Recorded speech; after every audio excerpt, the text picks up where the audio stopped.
What play that, sorry? Who's at the first? 51? Cobby. Barron's on fire. I do. Get the ball back.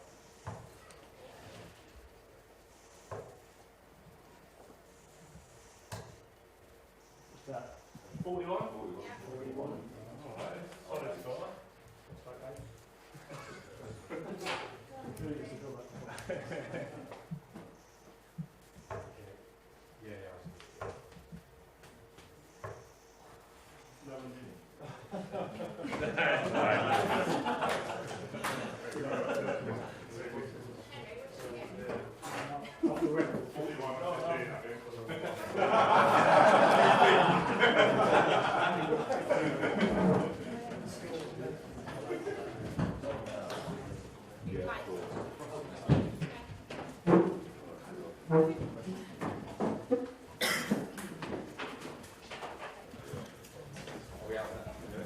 Okay, good afternoon everyone. Welcome to Blankenhain for this media conference with Captain Harry Kane.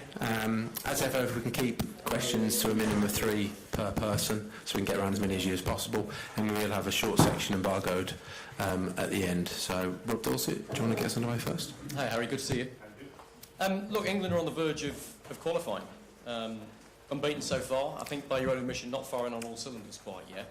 How important do you think it is to not only win this game against Slovenia, but get a big performance in to kind of build some momentum going into the knockouts? Yeah, I think momentum's the right word. I think, if before the tournament, if you would have said, where we are now, you pretty much be qualified after 2 games, we would have took it for sure. But I think, that we can be honest with ourselves that we haven't played the way we've wanted to play. I think the good sign is that we've still picked up results whilst doing that. But yeah, I think Tuesday is important just for the feeling of the group. Of course, we want to finish top as well and just kind of take that momentum into the knockout stages. So and just for more all round, just to have a better feeling coming off the pitch and hopefully take that for the rest of the tournament. The calmness amongst you guys is very, very obvious. You've been there and seen it and done it all in major tournaments.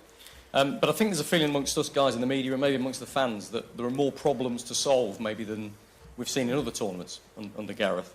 What do you make of that yourself? Do you think there have been more issues coming into the tournament and maybe more that you're still trying to work out? Well, I think, maybe leading up into the tournament there was, situations, especially with probably fitness towards the back end of the season for quite a lot of players and, even in the selection that the manager had to choose between players who were injured and not quite fit. So, maybe leading up there's been a bit of a difference. I think, in the past 2 tournaments especially, we've been on the same amount of points, the same kind of, we won the first, we drew the second, but, I don't think we played well in the Denmark game. I think we dropped below what we know we can, but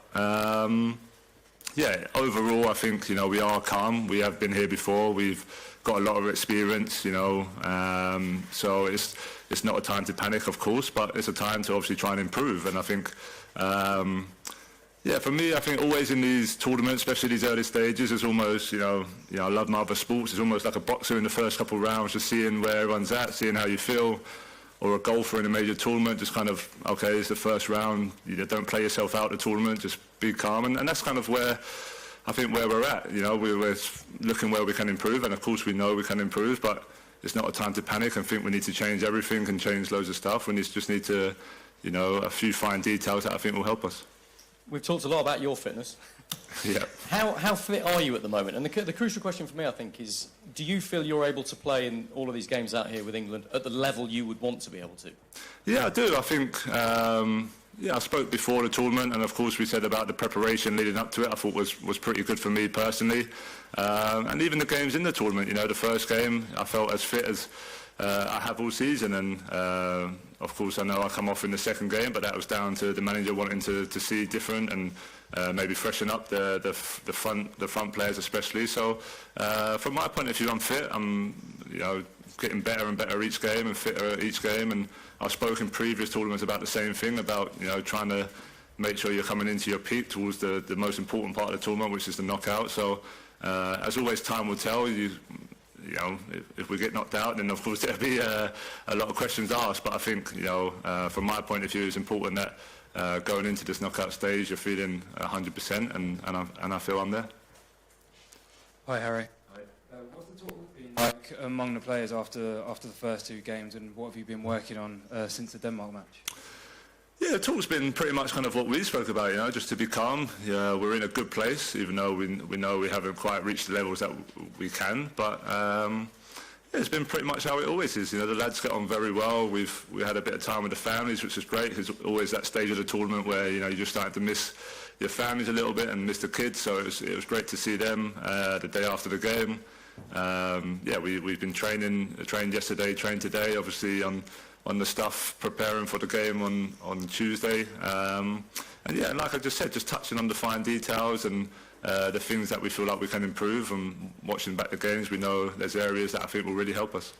There's been lots of talk after the game, as you can imagine, but have you seen or heard any of the criticism about your own performance, and if you have, what have you made of it? Yeah, I try and stay off it as much as possible. I think it's almost impossible not to see some stuff nowadays with all the different platforms, but I think me as a player, everyone's entitled to their own opinion, and I know when major tournament football's on, it's going to be even heightened, and every performance is going to be scrutinised. And if I'm honest with myself, have I played the best that I know I can? No, but I didn't score in the group stage in the World Cup. I didn't score in the group stage in the Euros. So from my point of view, it's a bonus to be one goal ahead.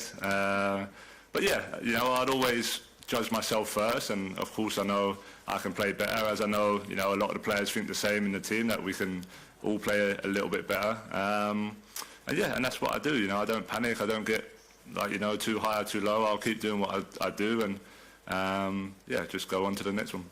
And after the Denmark match, Gareth Southgate said that the team aren't able to press how they'd like because of the physical condition. What's that like for you to deal with? Is it frustrating? Are you feeling a big difference when you're out there?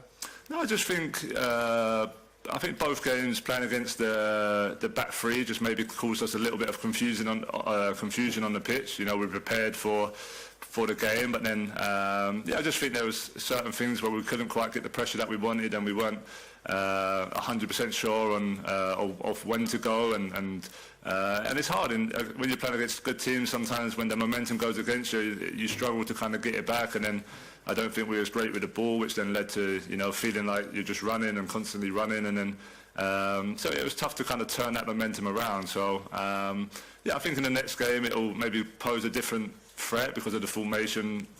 It's more likely going to be different from Slovenia. So hopefully we can show a bit more energy and a bit more enthusiasm, especially without the ball, and I think that will help us with the ball as well. Harry, hi. In 28 of your Bundesliga 32 games that you played this season, you played all 90 minutes. 9 of your 12 Champions League games, you played all 90 minutes.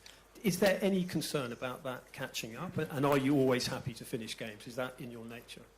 Yeah, I think so. I'm always someone who's, always put as much as I can into the game, and, a lot of my career I've played the full 90 minutes.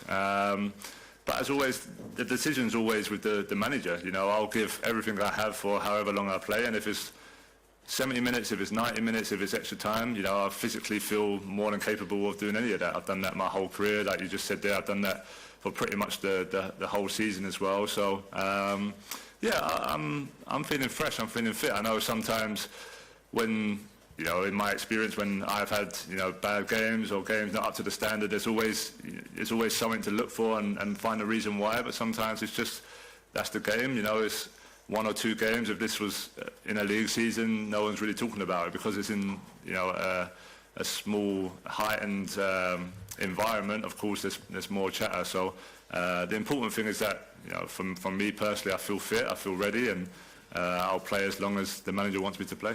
Is it a different challenge when you're having to press against 3 at the back? I think it poses a different challenge just tactically on who's pressing what player, and I think in both games, they dropped midfielders into that kind of back 3 as well, and it was kind of, it was just that who goes at what moment, and I just think we didn't quite have the right solutions at the time, and I think that's all part of improving. You know, there's more likely a chance we're going to come up against that formation again, and I think that's where it's really important to go away and look at the images, look at the video, see where we can improve for next time. And yeah, and like I said, I think Tuesday will be a little bit different just from a tactically point of view anyway, but yeah, hopefully we can just bring a bit more energy, and you know, I know that's what the crowd love and the fans love, to get them off their seat, and we're more than capable of doing that. Thanks. Go Faye next. Hi, Harry. Hi. You're okay. There've been a couple of reports around that you called a player summit on Friday morning after the game. Can you confirm if that's the case, and what was the purpose of it?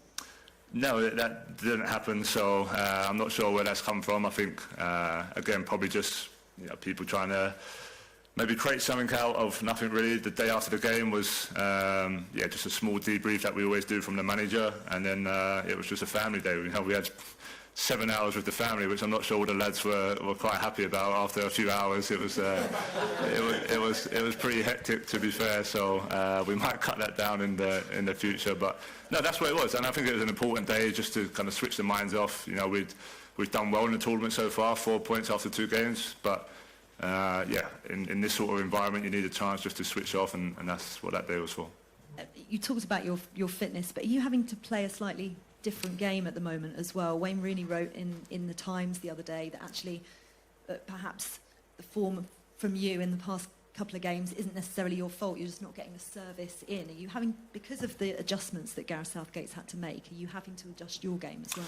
Well, I think I always talk about, from me personally, as you know, I like some games I'll stay high, some games I'll drop in. I think just as a team, where just finding that fluid nature, we're just that we haven't quite clicked right in the first 2 games, if we're being honest. But we're all at the very top of our game. We're all at a high level, and I think just as we train more, as we play more, that should only progress and get better. So as always, I'll try and adapt to the game situation and how the other team play, and what suits me, what suits my role, I guess, as the number 9. But I think most importantly, there's been a lot of talk without the ball, but I think with the ball we just need to be better.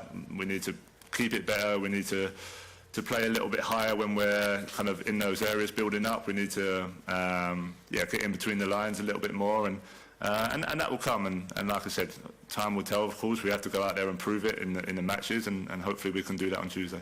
Just finally, what's the message to the fans, particularly the ones out here in Germany? There were boos after that Denmark performance.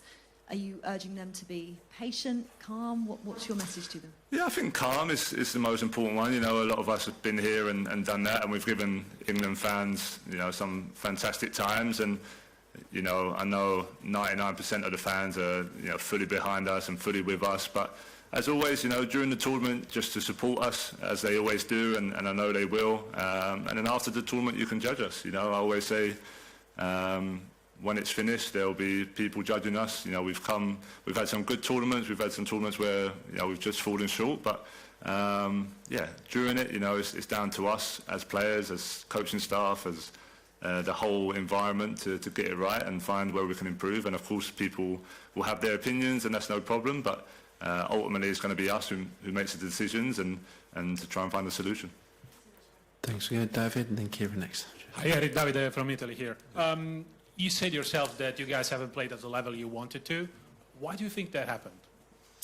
Yeah, I think I touched on it a little bit. I just think, we've just we've definitely been a bit loose with the ball compared to how we've been in recent years, and then that's caused, a lot of time, probably more time than what we used to spend without the ball, and like I touched on there, I don't think we've quite got the pressure right, and also the intensity right. We haven't pressed with enough, energy, enthusiasm, which will need to change going forward. So, that's down. Like I said, that's down to us now to find a solution. It's not a time to panic and feel like we need to change, everything that we've built over all these years. It's just, like I touched on, in all sports, in all different things, you find what's working, what needs improving, and then you try and implement that into the next game plan.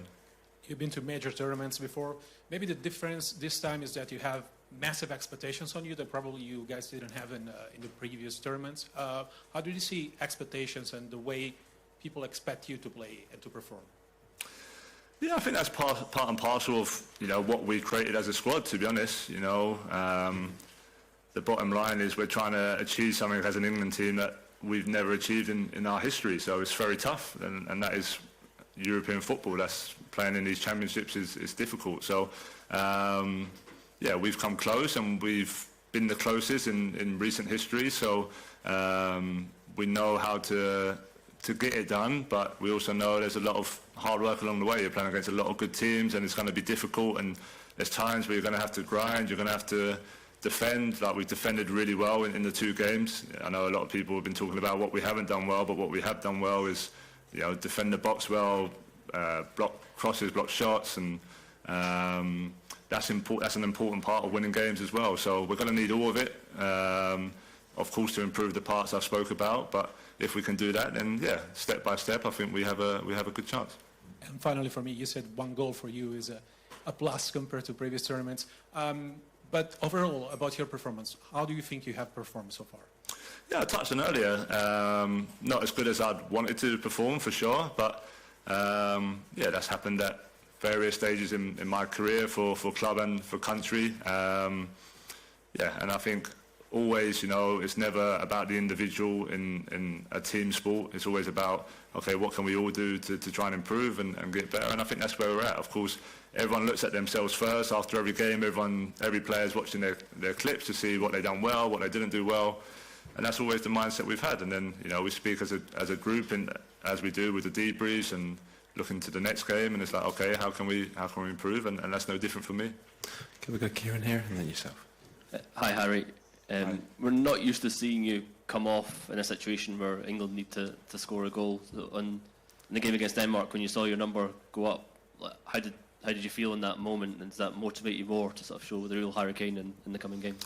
Yeah, well, look, it's not the first time it's happened either. It happened in the Scotland game in the last Euros when it was 0-0. So, yeah, like I always say, that the manager will make the best decisions for what he feels in that moment for the team. As a player, as the captain, you have to accept that, whether you agree with that or not. You know, in that moment, he felt like the team needed fresh legs in the attacking areas, and so be it. You know, now my job is to support the team from the bench and to try and help as much as possible in those moments. So, of course, I'm a player who wants to play every minute, and because I always feel like it's a chance to score in the last minute. But also, you know, the England manager's got a tough job. We've got a lot of great players who, you know, he has to make decisions for, and I'd always support that.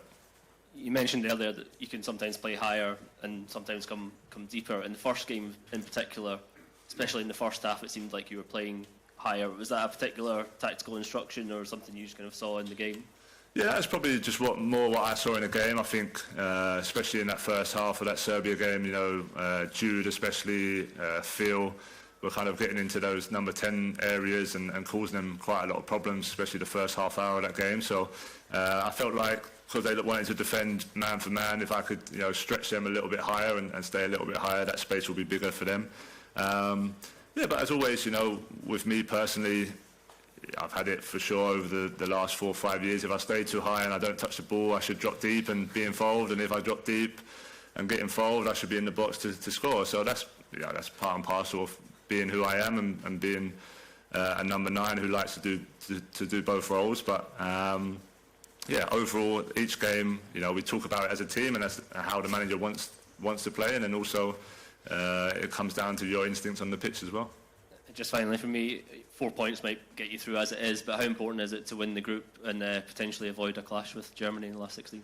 Yeah, we definitely want to win the group. I don't think it's just to avoid anyone. Of course, you know, Germany have had a fantastic start to the tournament, but I think it's more just, as we touched on earlier, the momentum that it will give us going into the knockout stages. Of course, people expected us to finish top. We expect to finish top in the position we're in now, especially. But yeah, if we don't, it's not a panic, as we always say. But yeah, I think we do want to go out there Tuesday and put a marker down and yeah, hopefully take that for the rest of the tournament. Hello, Harry. I'm journalist from the local German broadcast channel, MDR Jump, so excuse my bad English. We are very glad to have high-quality football here in Thuringia during the Euro 2024, because normally we have in Thuringia not even professional football. Here's nothing in that thing, and we are very glad to have you here. Do you enjoy it? Do you enjoy the surrounding, the landscape? And if yes, could you imagine to move here one day? Do you want to stay? We have a 7th division team. You may heard of it, SG Lauscher Neuhaus. They had a contract offer for you. You get free Thüringer Rostbratwurst, all you can eat, free drinks in every bar, and Mindestlohn. And you would have much more time for the national team. So if you want, I have your jersey here. You take it. You want it? It's very well prepared. I'll have to talk to my agent and see what we can do. But you have good golf courses. I mean, the golf course we're staying on is fantastic. So yeah, it's not a bad plus. But no, it's been great. You know, the reception I've had, not just here, but in the whole of Germany, has been incredible. I think you know, since I moved to Bayern Munich, I've added a lot of supporters to me, and you know, yeah, every hotel we've been to so far, and just around the stadiums, everything, the support has been amazing. So you know, I just want to say thank you for that, and yeah, I don't know if it's on my mind to move it one day, but no, we appreciate, you know, yeah, you guys hosting us. Yeah, it's a pleasure for us, like I said, and maybe you can sign the jersey later. So you're the first real footballer to enter Thuringia, and it's great for us. Thank you. No problem. No worries. Okay, we'll go Jerry, Ewan, and then we'll finish here with Eric. Hi, Harry. Good luck for the match. Thank you. You said a lot. Don't panic. Has been a message that's come across. There's a lot of young players in the squad who haven't got the experience you've got. Is this something that you personally as captain, is that the message you're personally giving it to them? Yeah, I think so. I think it's part of the environment that we set as well. I think, like I touched on, everyone gets on really well. Everyone's always talking to each other, whether that's, you know, playing darts or playing Uno or just with each other on the coach or whatever it may be. We have a good environment where, you know, everyone talks honestly and openly, and yeah, I think whenever, you know, you're talking in meetings or the manager's talking or Steve's talking, you know, there's always good messages and messages that we've had throughout the years, and that's a big one. You know, it's the reality of where we are, and that's 4 points after 2 games, which is, you know, a decent start. And then there's obviously knowing that we can improve and get better. And yeah, I think for the newer players or the younger players, that's just kind of the environment they're in, and I think they catch on to that pretty quick. Excellent. In terms of 7 hours with the family, what do you do? Yeah, I mean, the hotel is fantastic. You know, full credit to the guys and girls and from the FA of putting everything on, and yeah, we had a bit of everything in there. You know, we got kind of the golf simulator, the football. We had, you know, burger trucks. We had bouncy castles. Everything. You know, it was just a really good day, and it was a good chance for, you know, some of the families who ain't really met, or for the players to meet some of the other players' kids, etc. Because you hear about them, but obviously you don't always get to meet them. So yeah, I think we've done a really good job at that in not just this tournament, but other tournaments as well. Just yeah, making sure you have time to switch off and be with them, because they're, you know, a huge part, and of course you do miss them during long spells away. So yeah, it was a fun day, just maybe a little bit too long. And finally, I don't know if you heard his podcast, but Gary Lineker had a word to describe England's performance in his podcast. Do you think it's helpful for somebody like him to describe it as shit on the eve of such a big game, particularly when you're top of the group with 4 points? And do you think maybe you should stick to flogging crisps?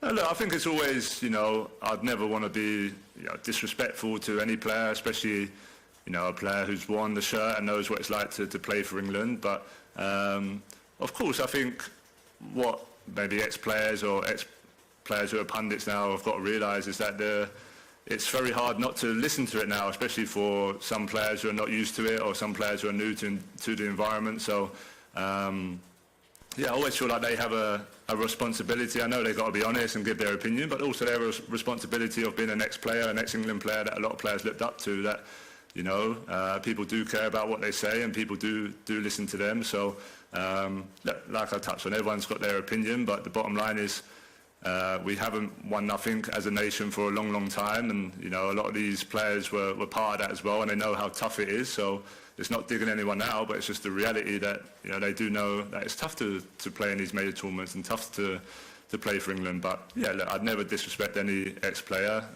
All I'd say is just remember what it was like to wear the shirt, and that their words are listened to, and some of the lads, or I don't know how many of the lads, but you do hear it, and we all want to win a major tournament. I'm sure they want us to win a major tournament, and being as helpful as they can and building the lads up with confidence would be a much better way of going about it. Thanks very much. Good luck. Thanks, Jerry. A few quick ones on Ewan, and then we'll finish with Eric from Build. Just to your left-hand side there. Hi, Harry. Hi. I just wanted to ask a bit more on that triple sub. Sorry, I know you covered that already, but did that show a different side to Gareth maybe that we haven't seen before to make such a sort of strong change at that point in the match? Well, I don't know. I think, like I touched on there, I remember in the Euros he'd done a similar thing against Scotland. I come off in the first game against Croatia in the Euros as well. So I don't think it's anything new. I think it's something that the manager will make the right decision for the team, and I think he's proven that over his whole time as the England manager. So sometimes you can read into things a little bit too much. There's players who are training really well. There's players who are itching to get on the pitch, and that's part and parcel of major tournament football. There's going to be some players that don't play. There's going to be some players that come on, and the team that starts the first game is not always the team that ends up starting the games later on in the competition. So like I said, I wouldn't read too much into it. It might happen again, it might not. The manager, each game is different. Him and Steve and the staff will just try and make the best decisions in those moments. I know you've talked a bit about dropping deep versus staying further up, but what's it been like? How's your role changed with having guys like Saka, Bellingham, Foden, Trent behind you? Does that sort of change your role, having that level of talent? I'm not too sure. I think obviously I've played with those players for quite a long time now with England. Obviously, I feel like I've got a good relationship with all of those players.